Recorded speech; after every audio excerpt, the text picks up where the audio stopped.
Welcome to episode 5 of Quantum Talks Healing Through Conversations with your girls, Vanessa at My Celestial Life and Christine as Solely Rooted.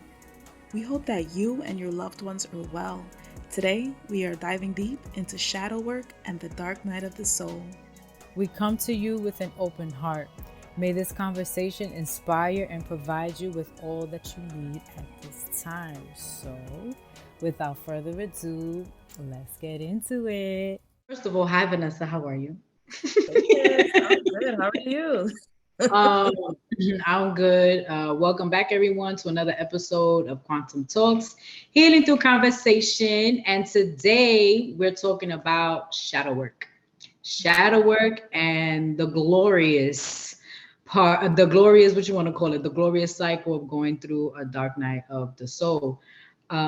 This is a very important topic to the both of us, but Vanessa expressed early in the week how she would really like to dive in, and we felt like it was a perfect episode to follow our last one, which was based on relationships, because a lot of relationships go the way they go because a lot of us have no idea what shadow work is, and because we haven't really fully experienced the dark night of a soul.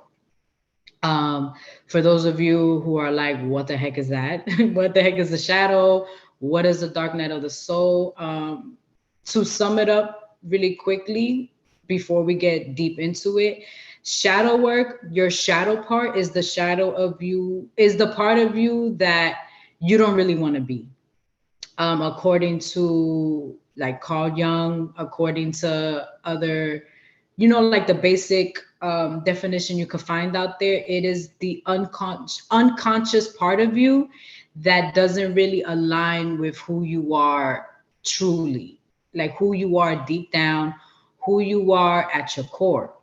It is the part of us that we tend to ignore, the qualities that we tend not to like, the things that we sometimes deem to be wrong with us, or like bring up the feelings of shame, of hurt.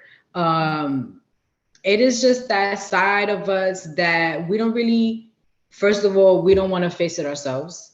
Like when we think about being that way, we're like, no, no, I'm not like that. I'm not like that. I'm not like that. That's not me. But it might be. And then it's the part of us that we may know about, but we do our damnedest to suppress it and to hide it, instead of really getting to know that side and extracting the good that it could be for us, because either we've taught ourselves or society has taught us that is in an absolute like abomination or an absolute disgrace to even think, feel, or be that certain way. Now, that's a little synopsis on the shadow. Dark night of the soul. This, I wrote down a definition, and the definition that came with this is an extremely difficult and painful period in one's life where, I'm sorry, I'm gonna just pull it up real quick. Period in one's life. Like, for example, after the death of a loved one, after a failed marriage, after, let's say, you was at a job for 25 years and they betray you and they replaced you with the one who just got there. It's like a really big traumatic experience that turns your world upside down. Like it just, everything you thought about the world, the perception and the story you created of what you thought your life to be, is like someone takes a knife and cuts it and just comes and be like, oh, no, that's what you thought. And then you're left feeling like, whoa, wait a minute. I thought I was this, but this happened and it's showing that I may be that. I thought this person was this way, but then they did that. And it's like, what? And we go through it with family, we go through it with friends, we go through it within ourselves. And it's just a period of, I like to look at it as a period where the rose colored glasses that we tend to wear when it comes to certain things get yanked off our face. and we're forced to see things for what they really are.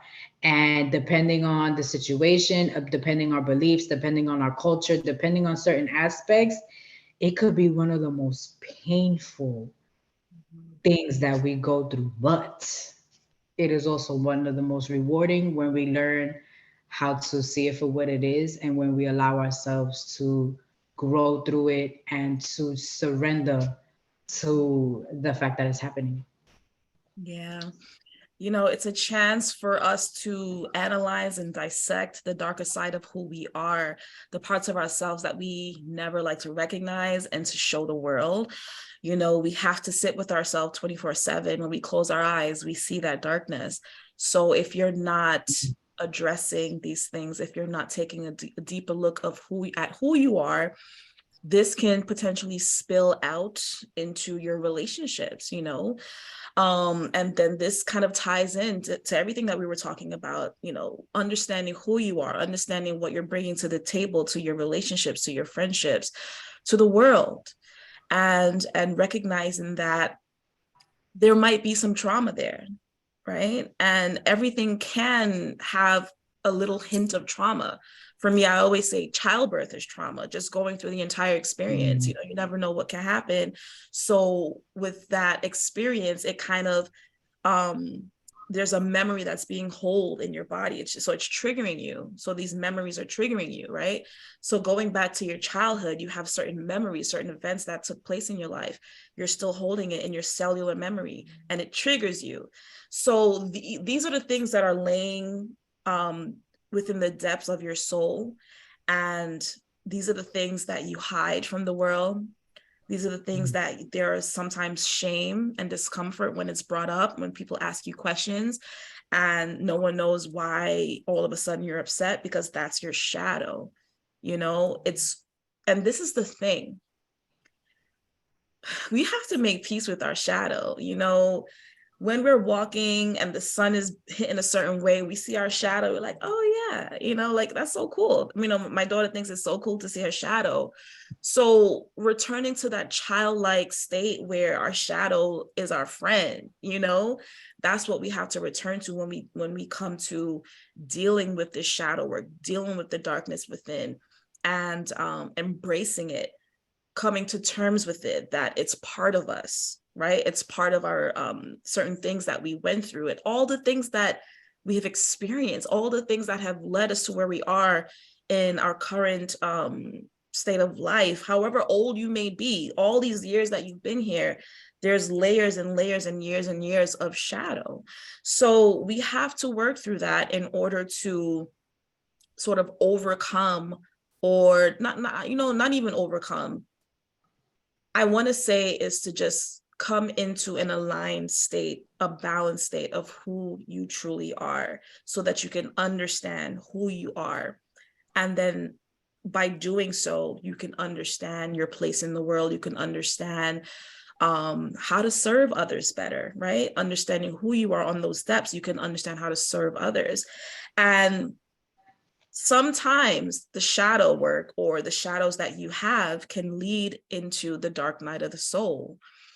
Now, it's not everyone that's going to go through the dark night of the soul.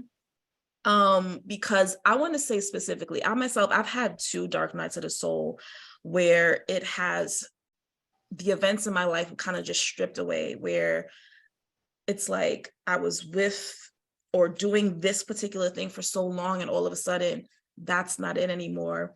It was part of my identity. It was part of who I am. If everyone saw me, they knew that this was what it was. I was with this person or with that, you know, whatever the thing was, I was in it for so long. And all of a sudden everything comes crashing down. All of a sudden it feels like there's a weight on you, there's something pushing you down, and it's so hard to come out of it.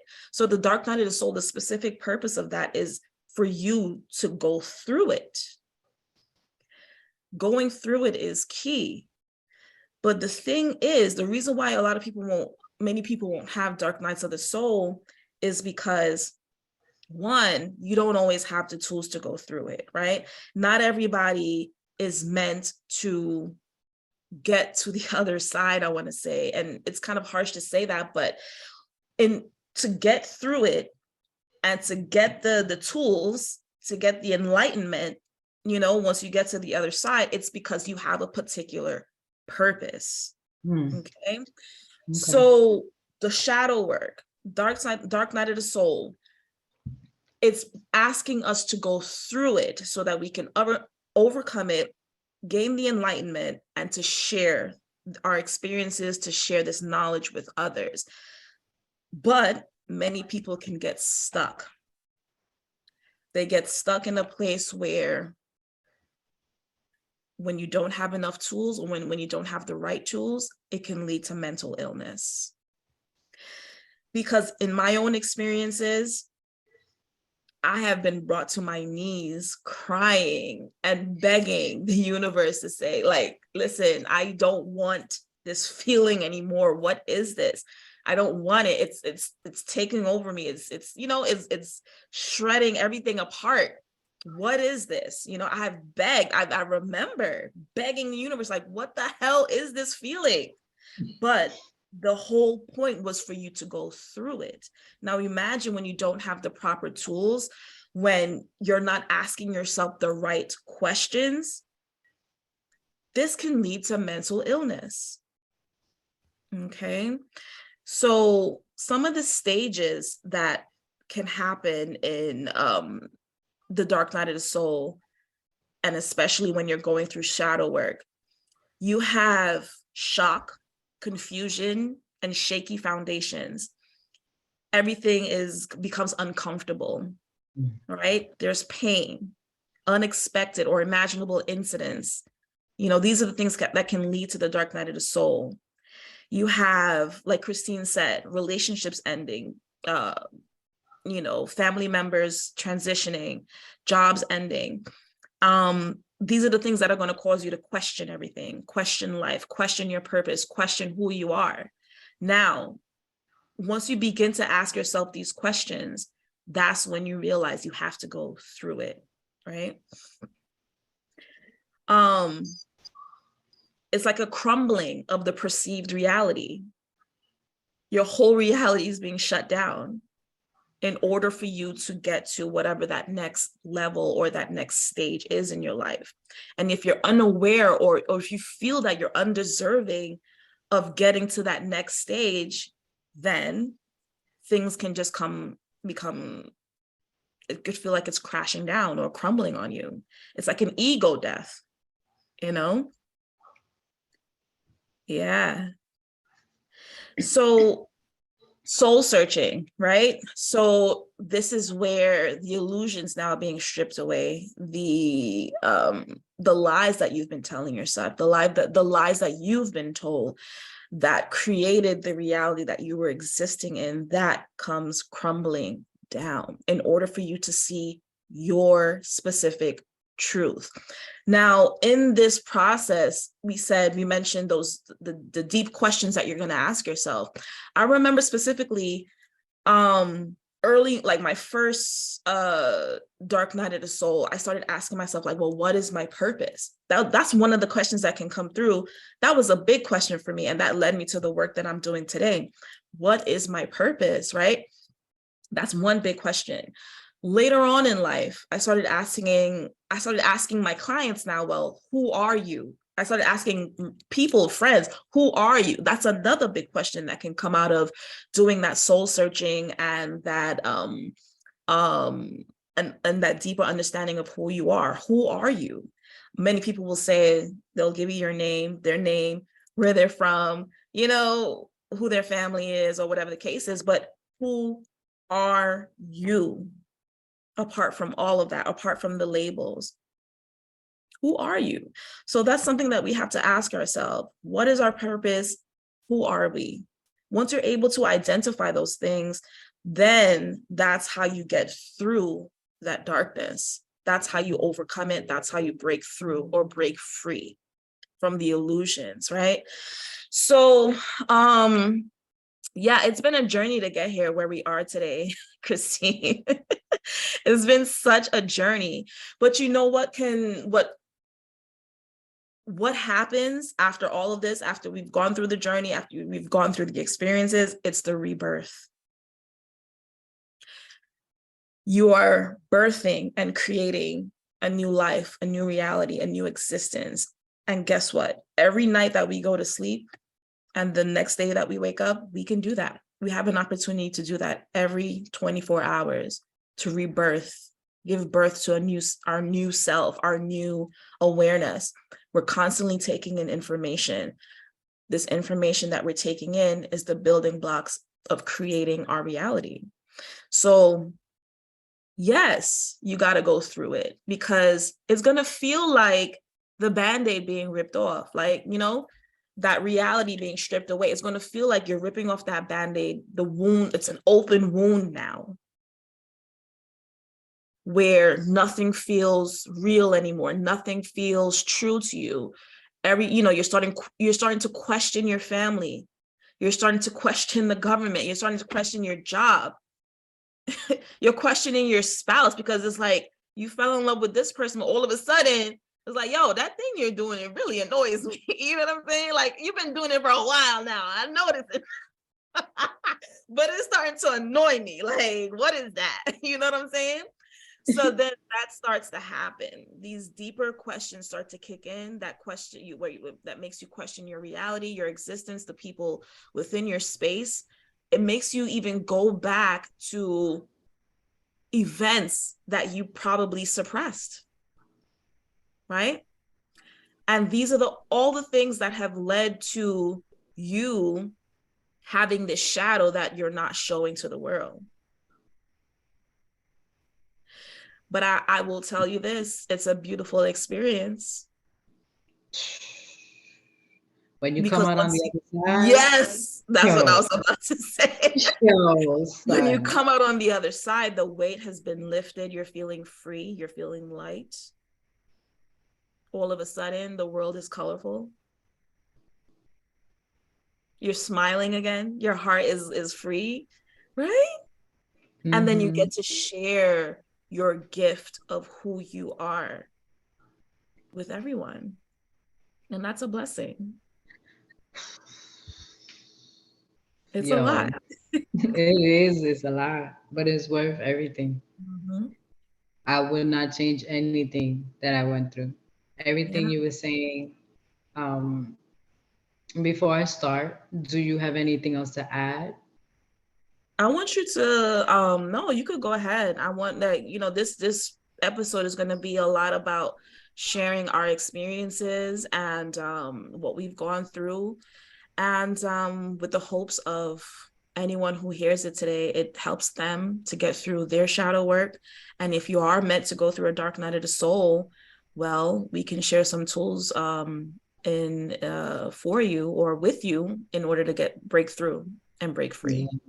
Mm-hmm. This is we're here for you and we see you and we've been through it. And hopefully, I ain't trying to call nothing into my life, but if there's another one, guess what? We're gonna go through it with you too. Hopefully, it's less down the line. I'm tired. No, but everything you were saying, as you were talking, I was like just like a movie. Everything I went through, like my shadow work, things I forgot about, my own personal dark nights of the soul that I went through. They were playing in my head, and it's like literally it. I would get this feeling. I remember when you mentioned being on your hands and knees and crying.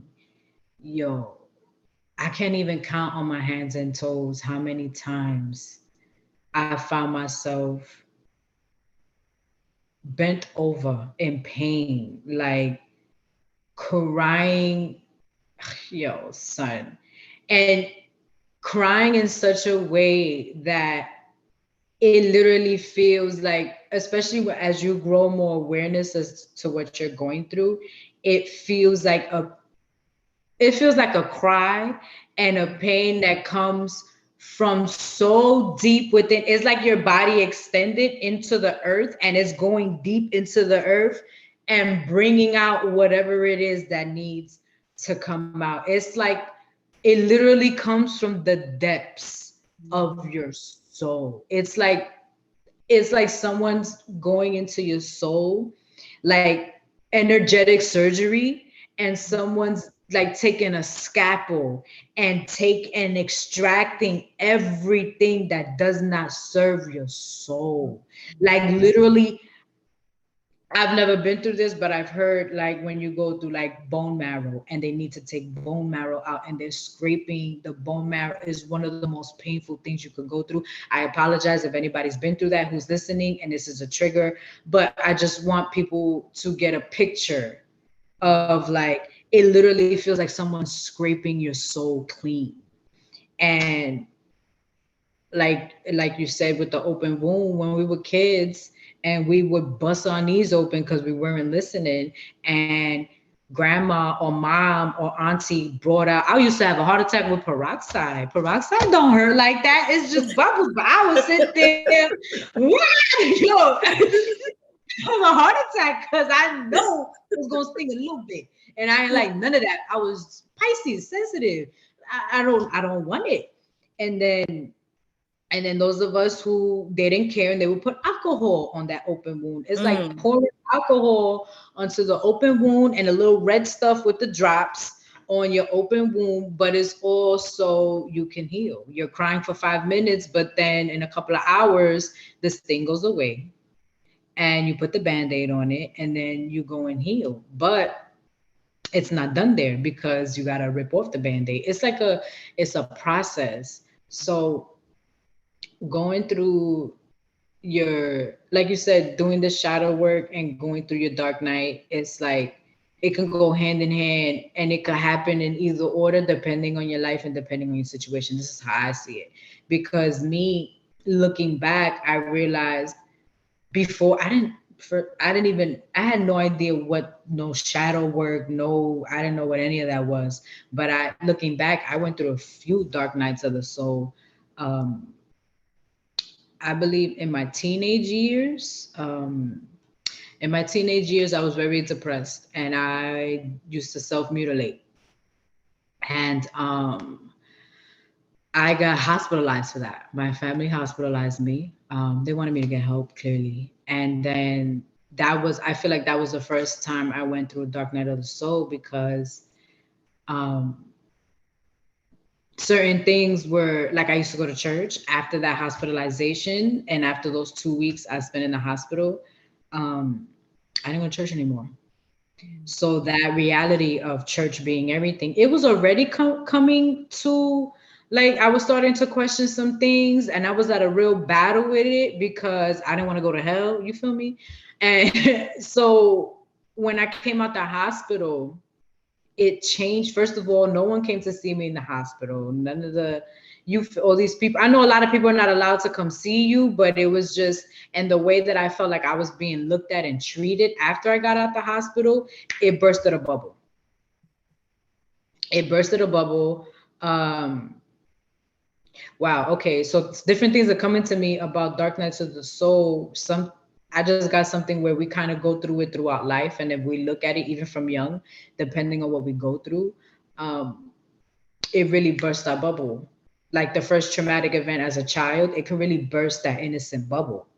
Like, let me not jump around. So let me finish this story because I'll sit here and jump around to different stories. But um, this particular one, it just, that whole me needing church and that whole having to go to church every Sunday, Wednesday, and all this, and that to be loved and to be seen as a human being, that bubble left so fast. And it wasn't easy because I was born and raised in church. My family was, chosen family, blood family, everything was church, church, church. So that's when I really started to, I always felt like an outsider, but that's when I really started to feel like an outsider. So that was one. And another one that I was about to jump to, when I was a kid, I thought I was like 7 and I thought that my grandma was my mom, but she wasn't. My dad, it came to me that my grandmother was my grandmother, and that my mom was sick, that she wasn't able to raise me, and that she was, she was alive, but she was sick. I had never met I didn't meet my mom till I was 11 years old for the first time.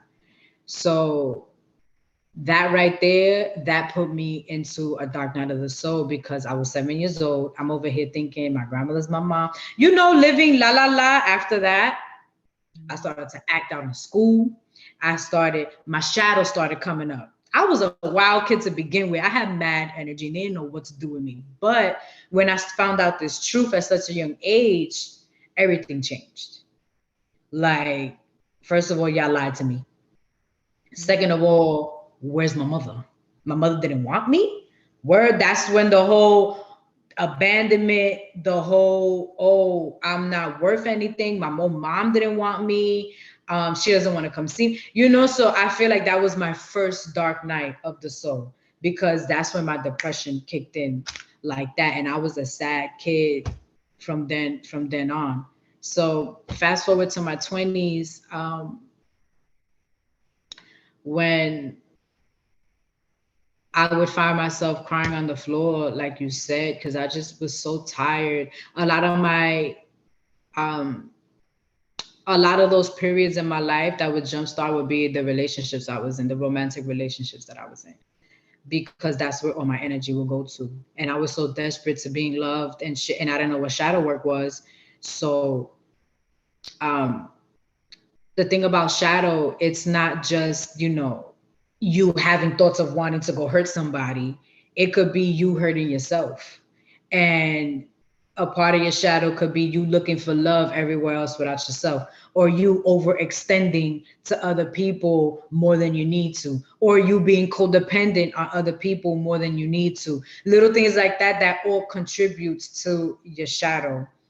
So that's what I would do in my relationships. And when they didn't, or having expectations, when they didn't meet my expectations, or when I felt that when that abandonment trigger would come up, that's when I would just fall into these freaking depressions. Like my friends used to be like, girl, get over yourself. Like, wow, why are you so like down right now? A lot of us don't know what that is and be like, yo, you got to get tough.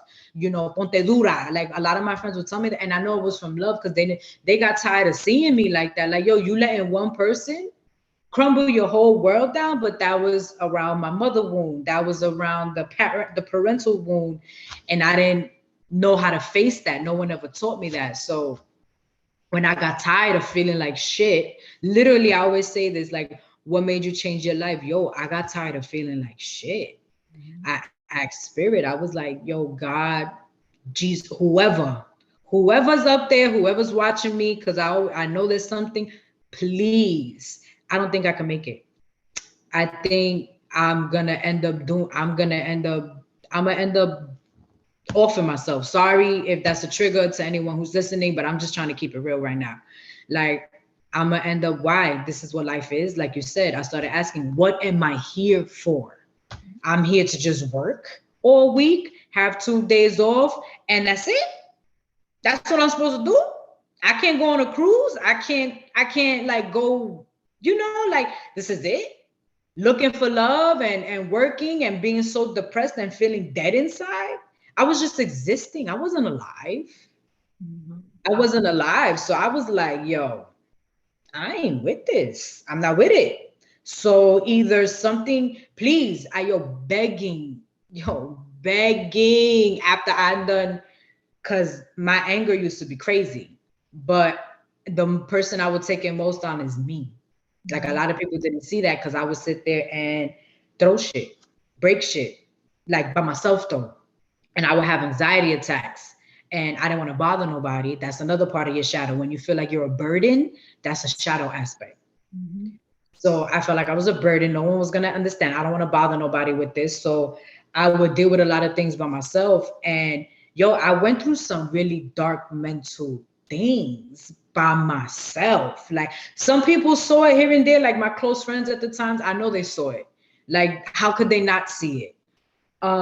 We were all going through our shit, but me being not knowing my gifts, not knowing my sensitivities, it would hit me so hard.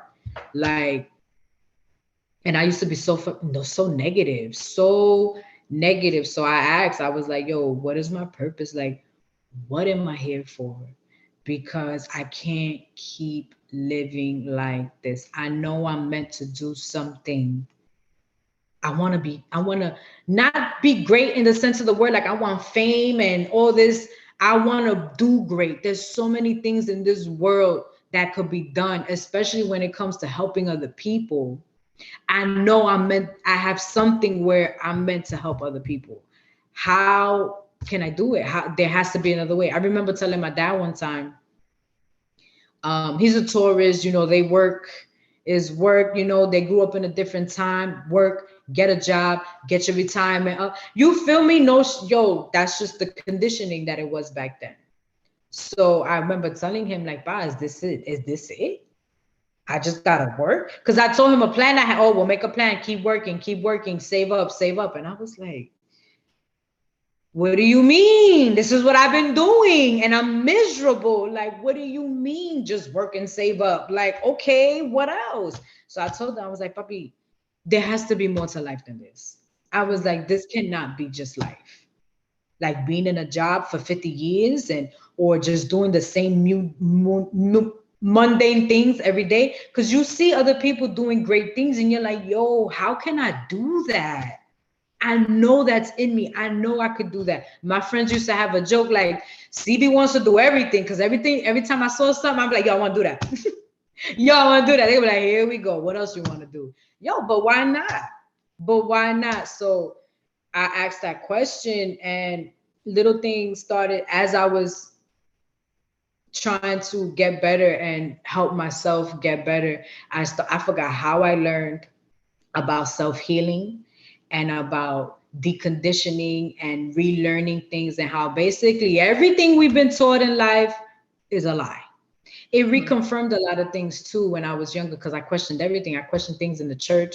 I questioned society. I would say things and a lot of people would look at me like, yo, you're bugging. But then spirit, the universe conspired and it brought things to confirm a lot of what I was feeling, like in movies, through random meetings. And I used to be like, yo, I knew I wasn't crazy. So that helped build my confidence to keep going, like, yo, you know what I feel deep down to know to be true is real. All this other shit, I have to make a change. Something has got to give. So the more I kept looking at that something has got to give, there's more out here. That's when life started to be birthed back within me. But before that happened, I was so depressed and so like I was suicidal, straight up. I was so depressed and suicidal, and um,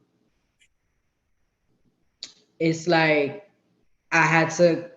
I was like in the lowest point of my life emotionally and spiritually, but I had to. That was my one of my rock bottoms. Nothing mattered. I woke up, rolled up, I stopped working for a little while, or I went down to part time. I would go to my friend's house because I was terrified of being alone. I had a nice, beautiful apartment, couldn't appreciate it. None of that shit mattered to me. Nothing, nothing.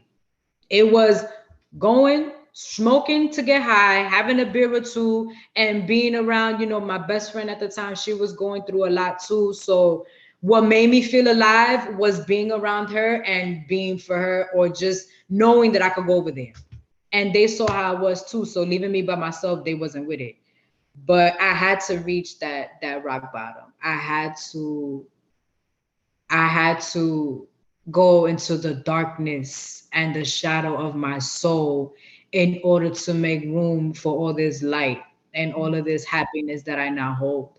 And all that other shit needed to be extracted. All those times I was bent over crying and um, taking that time out to really feel my pain. Because sometimes you get to a point where you don't even care about numbing yourself no more. Like even that don't matter no more. Like it's just like, all right, whatever. Mhm. Another day of this shit. Oh, I don't sleep at night. All right. This hurts. Whatever. Like you really get into this numb. Well, for me, I got into this state of just being numb and just being like robotic. Like I was just a walking zombie. A walking zombie. But I heard somebody say one time, like when you're depressed, you're in deep rest. I don't know if it was Jim Carrey, but when that hit, when I read that hit is like you've been doing so much of the wrong shit, I guess, or the things that are not aligned with you for so long that your system crashes. And but you need that because that's the only way spirit could reach you at this point. It's a reset. It's a Yes, complete spiritual reset. Yeah. yes. Yeah. And that was one of the most heaviest dark nights of the soul. And then I started to get into eating cleaner. My grandmother passed. Um, she had passed, and when the matriarch goes, a lot of us, that's when, especially in our generation, or our a lot of people who are, you know what, we're not going to generalize it. When the matriarch passes, for a lot of people that activates something. Yes. It activates something, and honestly you have to choose to be aware of that. Like, you have to have a certain awareness to know that. But I think even if you don't, at some point it activates something within you, and it activated a lot within me. So yeah, man, diving into the darkness, yo, you can't, like, even if you're afraid of it, like, if spirit needs your light, if this world needs your light, and if you um have, like you said, the certain tools, or even if you got like the ancestors praying for you, or people in your life praying for you, and the support system, it'll keep you afloat. The people that I used to hang out with, I girl, if it wasn't for, I don't want to say names, she know who she is. I don't know if she's gonna listen to this or anything, but yo, that friendship, those friendships, yo, they kept me afloat. People will come knock on my door and check on me, be like, yo, you come with me to do laundry. Like, what you doing? Like, having those little things. My boy who lived up the block, he would come check in, you feel me, throw me a little bud because he knew it would help me. People would express like, yo, we love you. Like, having that really makes all the difference, yo. It Yeah. makes all, even if they're going through their shit too, having that right there, it does make all the difference. Like, those are little angels that God sends to you to bring you through, to light the way through that dark night of the soul. Because it could Yeah. be really intense. There were days where I felt like I wanted to put my head through a wall because I just felt so, yo, excuse my French, I just felt so fucked up and heavy.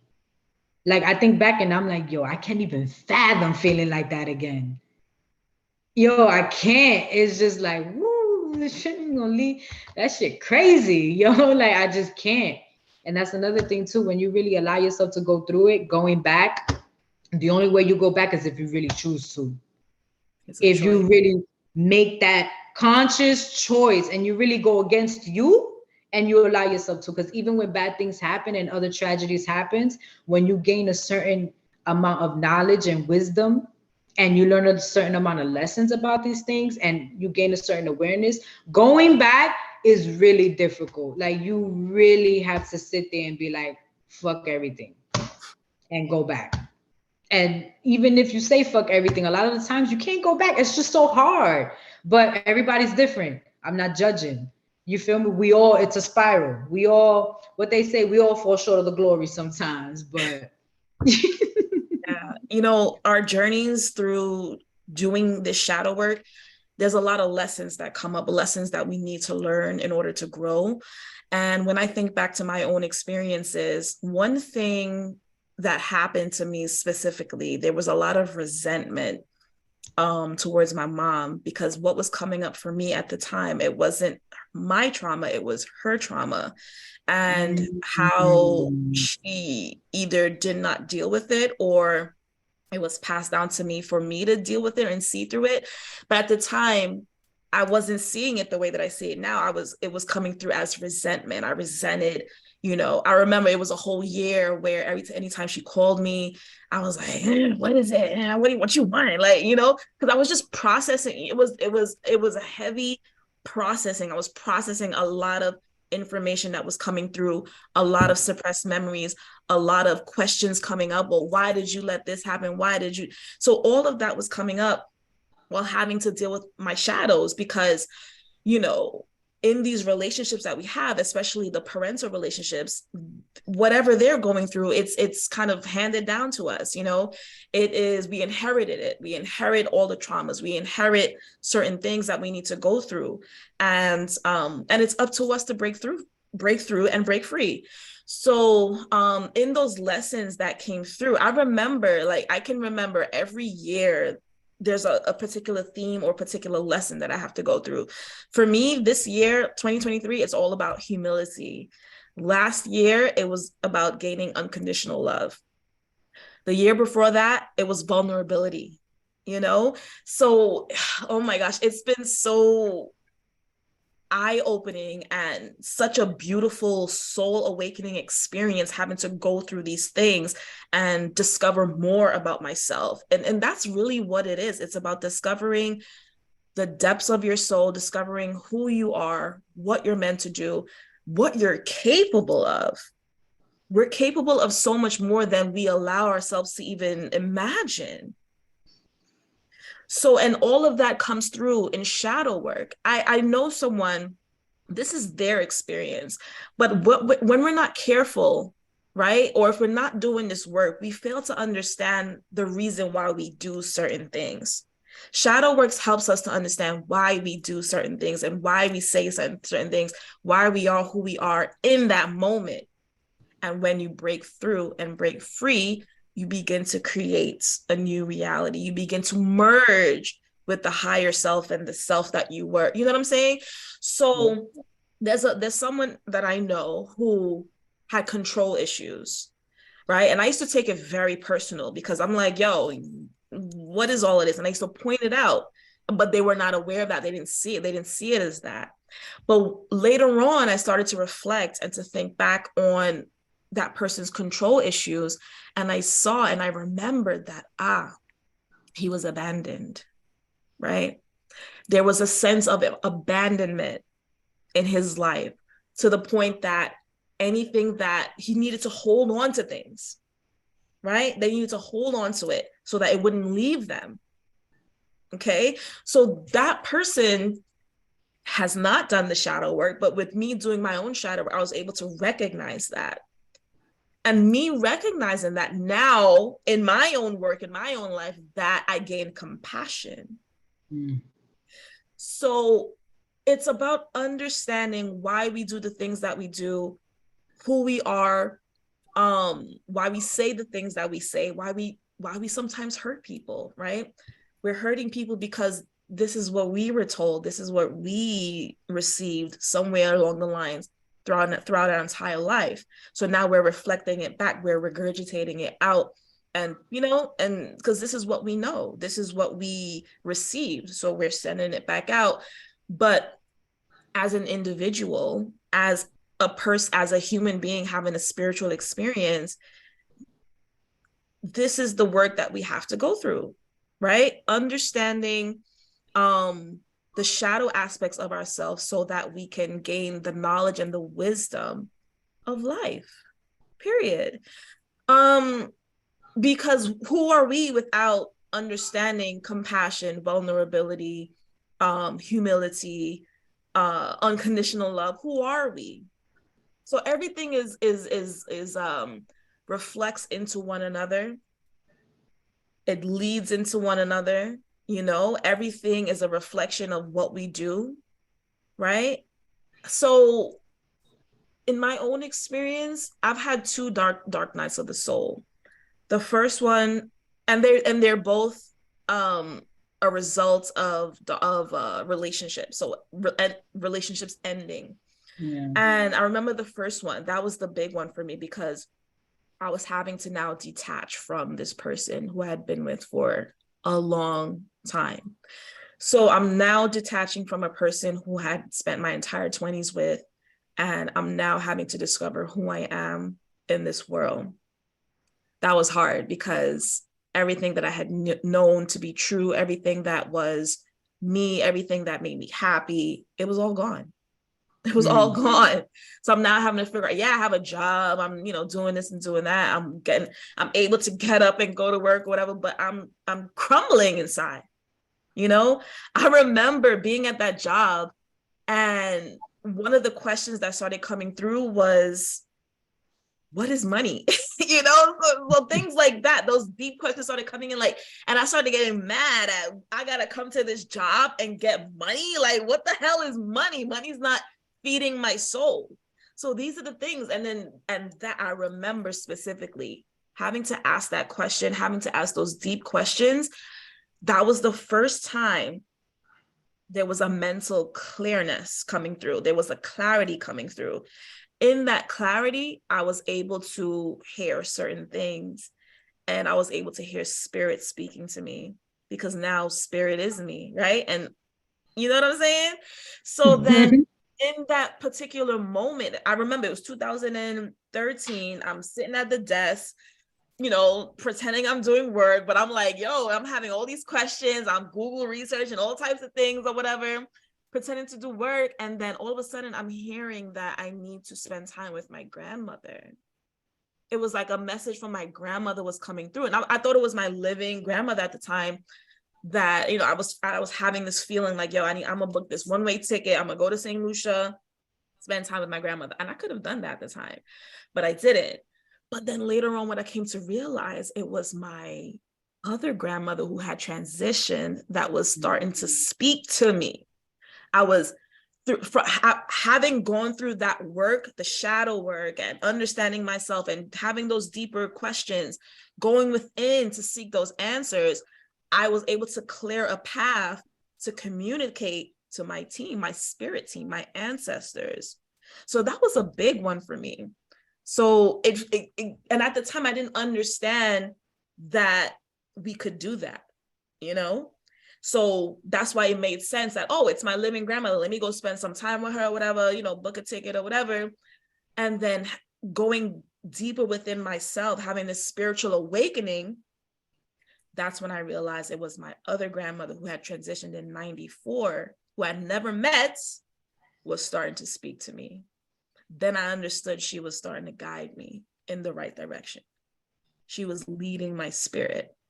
She was the guiding light for me. So it's important to go into yourself and start asking these questions. The life that you're living, just waking up, going, and keeping this routine of just doing things outside of you, is not it. It's not a complete life, because you're always going to be brought back to self. You're always going to be brought back internally. And it's going to take a traumatic event to do that. It's going to take a breakup. It's going to take, because if you don't have these things, how would you go through it? What would take you to get there, for you to go and rip that Band-Aid? You're not going to do that willingly. No one's going to say, this is fun, let me rip this Band-Aid. No, nobody does that. If it's up to you, you're just going to keep living life all blissfully and as if that's what it is.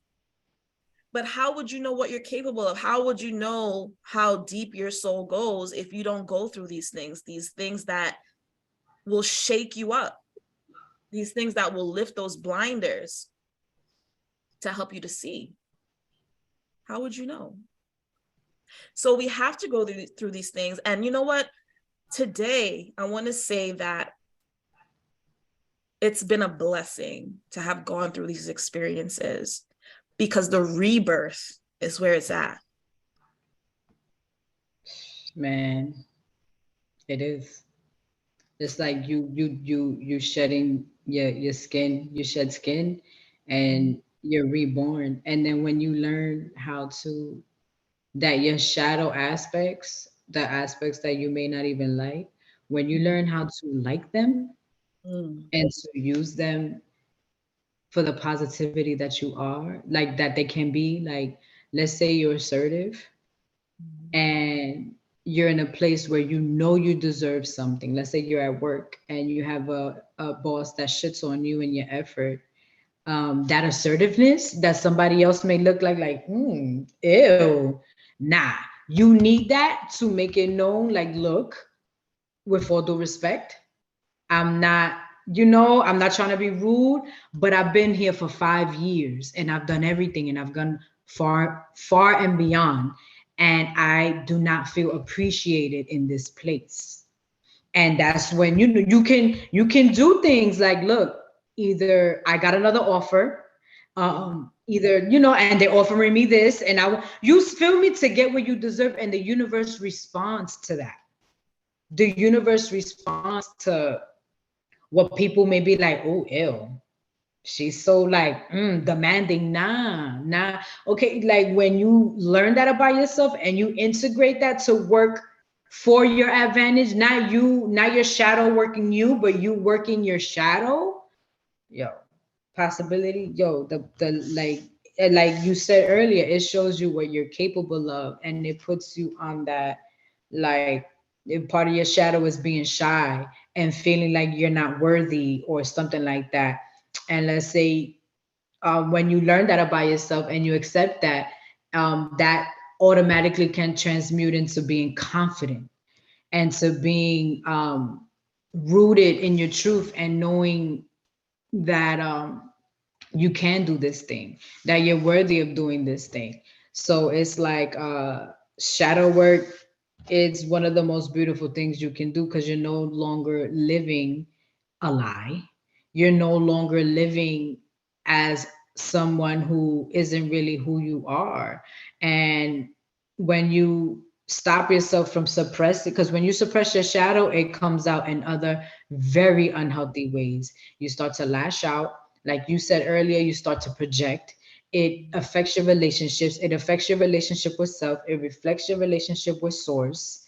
And you just start doing nasty shit, because and a lot of and if you're not aware of it, like, it comes to a point where your shadow, if you keep, like they say about the two wolves, everyone has a dark wolf and a light wolf. Your dark wolf is what's considered your shadow. It's still a part of you, but whichever one you feed more that's gonna um is the one that's gonna come into fruition more in your reality.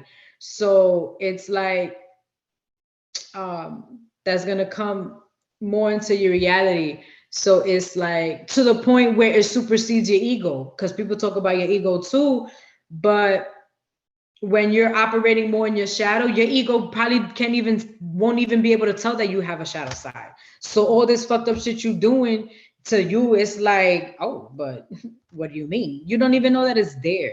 So that way, when that happens, you don't even have a way to even direct your ego to its proper role, to where your higher self can come through, because your shadow is so overpowering.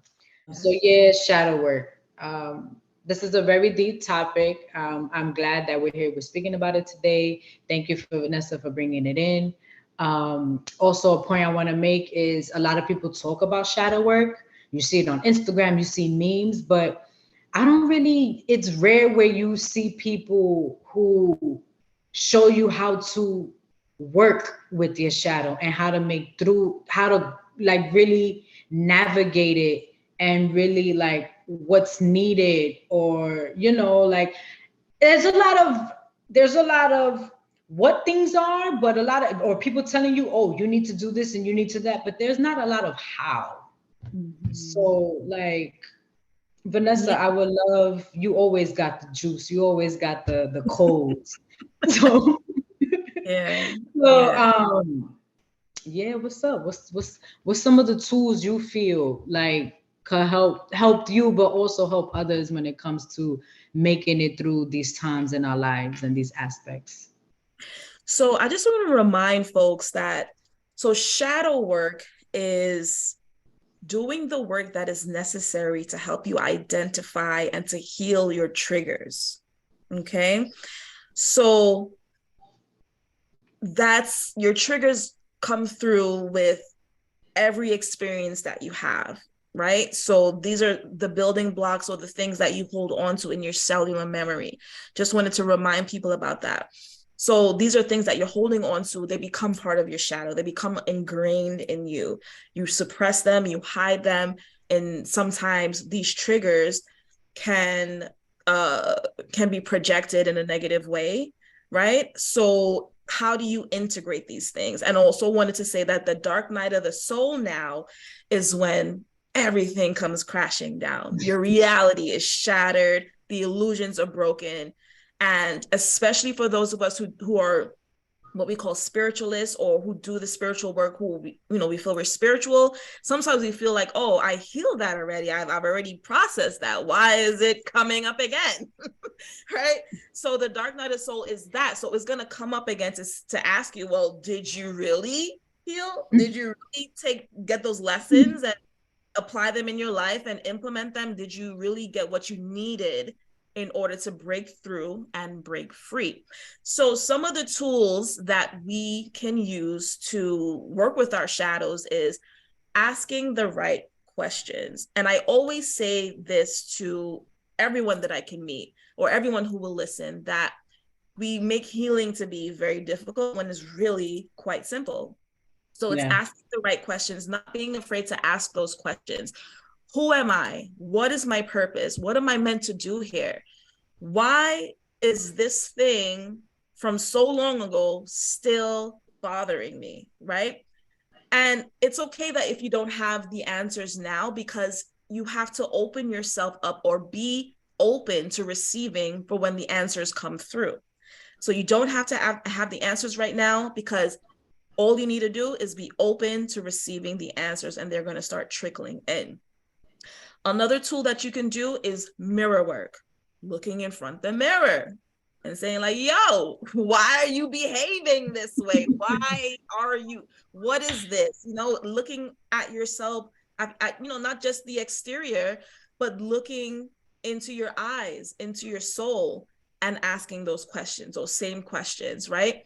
Um, and I tend to use mirror work to repeat affirmations as well. So if you're going Mm. through a dark patch in your life, you can reaffirm that light or that greatness that you know yourself to be, or that you want to become. So you can instill that by looking at yourself in the mirror, looking into your eyes, and saying those things. The mirror work is very beneficial, but in my experience, I've come across a lot of people who are afraid to look at themselves in that way.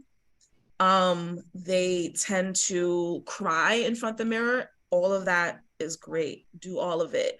Be vulnerable. Yes, be vulnerable and be open to receiving. So journaling is a big one. As you mentioned earlier, Chris, when these emotions pop up, when these things that your triggers pop up, when these deep, dark questions pop up, you want to write them down. Okay, that's another way of being open to receiving, because you may not have the answers to it. When you write it down, you may not have the answers, but by you putting it out there, writing it down, asking the questions, it's coming out. You're using your throat chakra to open up that path to inviting the answers in, right? So journal it, write it down, write down everything, write down who you were, who you want to become, who you are now, and see where it ties in, see what needs to be healed, see what needs to be looked at. My biggest one is meditation. A lot of people always say, oh, I don't know how to meditate, or I have trouble meditating, I don't know what to do, I can never sit still. I don't have a sitting meditation. I have what I call a moving meditation. I'm doing whatever it is. I could be dancing, washing dishes, I'm watching TV, and I'm meditating because I'm in deep thought, you know? So meditation can look like so many different things. It doesn't have to look like you sitting in lotus position. Um, right? So meditating in order to get those answers, like we said, it's about getting the answers and finding a way to merge your shadow self with the self of who you are and who you're becoming. So it's like a merging of all the aspects of yourself. Meditation, find the best way or find the best technique that works for you. Having a support team. So as you were saying earlier, Chris, like if you didn't have those group of friends to say that held you back, that looked after you, that came and brought you, whatever you needed at the time so that you can go through it, that's extremely important. But what do you do when you don't have that team? So for me, the first time I went through it, Let me see. The first time I had dark, I did have one other person where she was like a soundboard. So it's like when I needed to vent, when I needed to speak out my frustrations, she was there, and I really appreciate that. She came, took care of me as well. I really appreciate that. So having a support team. But the second time that it happened, at this point in time, I had my spirit team. So I had my ancestors, I had my spirit guides. I went deeper within myself and found my team there. So another major tool for me in working with my shadow is Reiki. And for those of you who don't know, Reiki is a method of energy healing that brings the body to a deep relaxation so that it can heal naturally. So a Reiki practitioner uses life force energy, which is electricity that gives all things life. This energy flows through the practitioner's body and hands, which aids in shifting stagnant energy or condensed energy that causes pain or mental, emotional, spiritual, and physical blockages. It's the accumulation of energy, this condensed energy that's caused by trauma or memories that are suppressed or stored in the energy pathways of the body.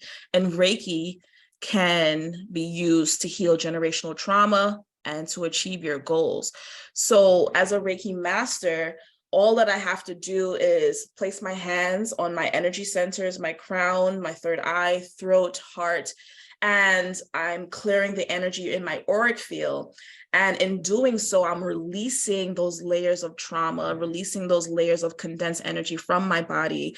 And I always incorporate breath work with that as well. And that's another major tool that I use to deal with or to merge with my shadow, right? And to heal the trauma that's associated with those shadows. So yeah, so these are the tools that I use, and I'm sure you use them as well, Chris. And if you wanted to add anything to that, you're more than welcome to do so. Um, you're you're on point with all of them, honestly. One of the main things I would tell someone, like, yo, surrender. Mm-hmm. The more you resist these processes and the more you refuse to like allow yourself to face these certain things and take accountability for these aspects within you, it's gonna get worse.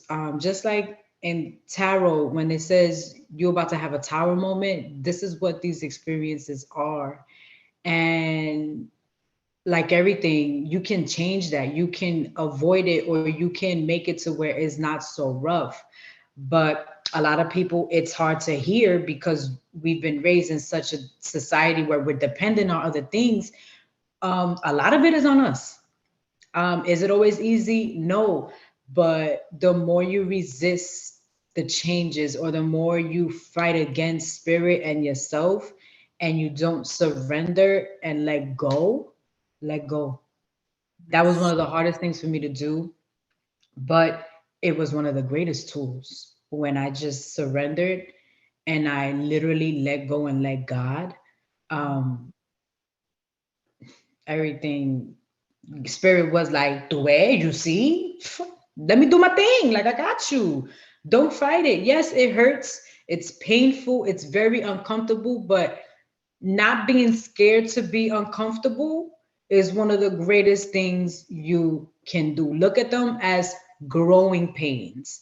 Like, we're willing to go through some stuff for some other things. Like, we really, like, I remember I used to sit in the hair salon for 3, 4 hours. They used to burn my scalp, but I went through it because I was trying to look good that night or that weekend. It's the same thing. It's just like letting yourself go through a bit of uncomfort to get to that plateau of nirvana, that plateau of healing. Like, it's worth it. So one of the greatest things, and what can help you surrender, is everything that Vanessa mentioned, is the journaling, the self-reflection, asking yourself those questions, um, going out for nature walks too, to get a lot of downloads. You get a lot of nature speaks to us and stuff like that. And yo, honestly, a lot of y'all, believe it or not, changing the things that you eat and you take in, because some of the foods that we have, they were made or prepared with a certain energy. And I've noticed if I want to feel lighter, I eat something that's light. If I want to, you feel me? So it's like incorporating things that are not so dark and that don't add on to the heaviness you're already feeling, and trying to shift your focus to things that are lighter. Throwing on a funny movie, you feel me, like watching something that's lighthearted, even if you know you're gonna cry, watching something that's gonna help you release these stagnant and these emotions that been so suppressed. Like one of the shows that helped me through mine was Grey's Anatomy.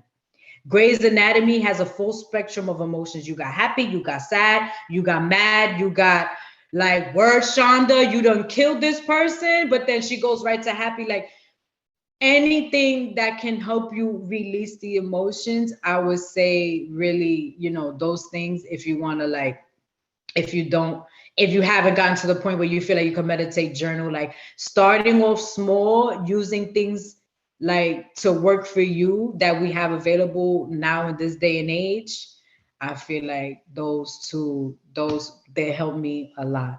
Grey's Anatomy, let me tell you, that show helped me get through a lot. Bob's Burgers, things like that. Like sometimes, like Vanessa said, it could be so simple. It is, but it's us that, it's us that makes things a lot harder than what they need to be. Yeah. When I was going through one dark night of the soul, I was watching, I was binging The Walking Dead. I'm watching that now. Really? Yeah. I gotta watch the last season, but yeah, so The Walking Dead helped me a lot. Yeah, like we said, when I'm watching these shows, I'm in deep meditation, I'm in deep thought, and it's helping to reflect on my own life. And sometimes it helps me to get a deeper understanding on things too. Like, so yeah, so I'm grateful for all the tools that we have in order to surrender, right? And that's a big word. That's a big thing to do. Surrendering to what's in store for you, surrendering to your greatness, surrendering to your truth and to your happiness and to what it is that you're meant to do. Surrender, because on the other side, it's that light. It's that new reality. It's that newfound freedom that you never knew or thought you can have. So break through and break free, heal and release. Yeah, love yourself and just be. Just Yeah. be. Don't be too rigid. Try not to take everything too serious. Don't be too hard on yourself. Be gentle and, like, be okay with the fact that you even have a shadow side. We all got it. Even God, the creator prime source, has it. It's duality. It's duality. Like, once you accept yourself, man, it's even needed to feed your shadow a little bit, or else your shadow gonna start wilding out. Like, we're all here going through a process. We're all going through something, and giving yourself that grace and that patience that a mother would give their child. You allow yourself to do it, and man, you'll see miracles happen within yourself that you probably wouldn't even deem possible. Oh yeah, shadow work is it's a doozy, but it's worth it. Vanessa, good time. Thank you for bringing this topic. Thank you for yeah, thank you for I'm grateful that you came up with for us to do this topic, especially after our relationship one. I really enjoyed this. And it really took me to a space where I had to reflect on my own shadow work and my own dark nights of the soul. So, um, and it was a reminder of a lot of things. And I feel like I healed a little more just by doing this episode. Like I just got goosebumps. So thank you, V. Thank you. You're welcome. Be safe and be well. Peace. Yes. Later. Thank you for joining us on this episode of Quantum Talks Healing Through Conversations. Tune in next week for a discussion on discipline and self mastery. Make sure you follow us on Instagram and subscribe to our YouTube channel. Next, we have our collective message with Chris. Hey guys, what's up? Welcome to the tarot portion of this episode. Thank you for being here. To everyone who's always here, thank you for always coming back and listening. And for those of you who are new, welcome to the show. All right, guys, I started shuffling already. I'm gonna give a few more shuffles. Today, I am using the Deviant Moon Tarot. I decided to use this particular deck for today because it has to do, like, the author of this deck. He made it to be more in alignment with what's hidden and with our shadow self. So I feel like it was in perfect correlation with this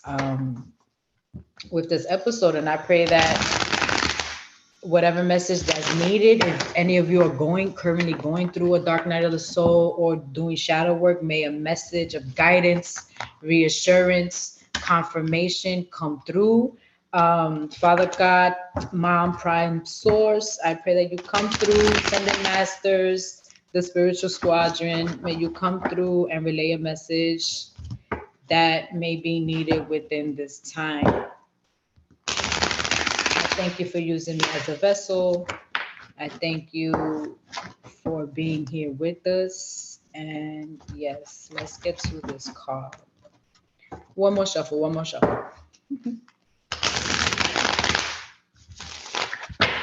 All right.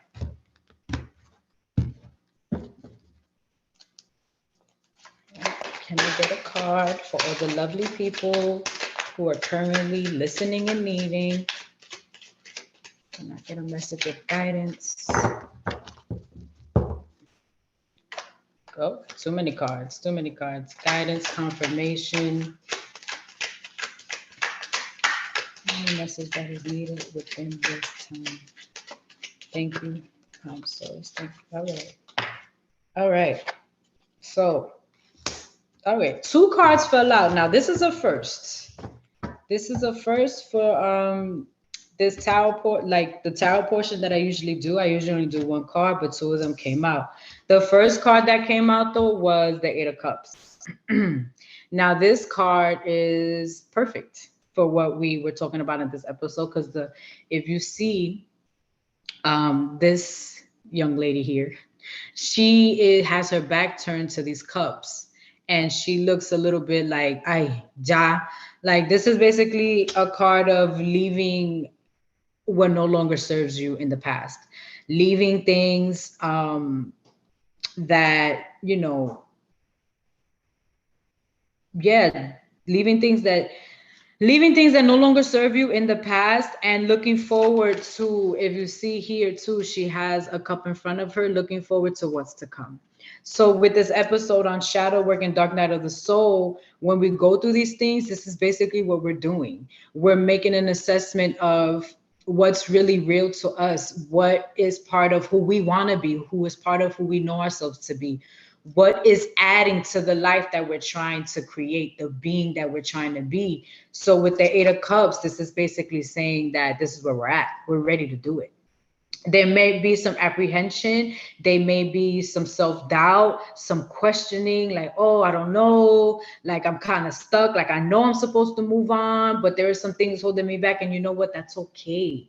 That's part of the process. If you're here right now, this is your sign that you're exactly where you need to be, and letting all that stuff go, do it, because you're supported and you're exactly where you need to be. You're on the right path. Now, the other card that came out was the Three of Wands. And then this Three of Wands, this young lady here, you see, she has an umbilical cord, and she gave birth to these three wands. Wands are the suit of, like, passions, creativity, and that umbilical cord is coming out of her womb, and that is like your sacral chakra. So this could be you stuck on something, like with one foot in the future, one foot in the past, because you're waiting to see something come into fruition. You're waiting for something you've been working on to come into full bloom. And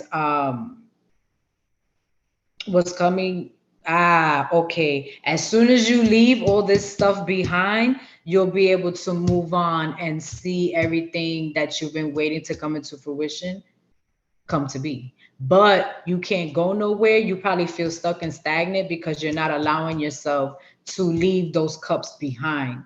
And you're not allowing yourself to focus on the cup that's in front of you. You keep looking to the past.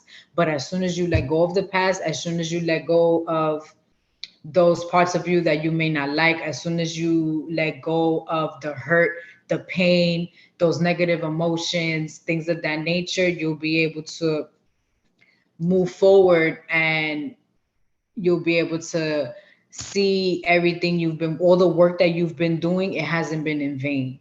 But you just have to take that extra step. Like spirit doesn't want you to be codependent on it. Spirit needs you to now do your part and take some action and let it all go.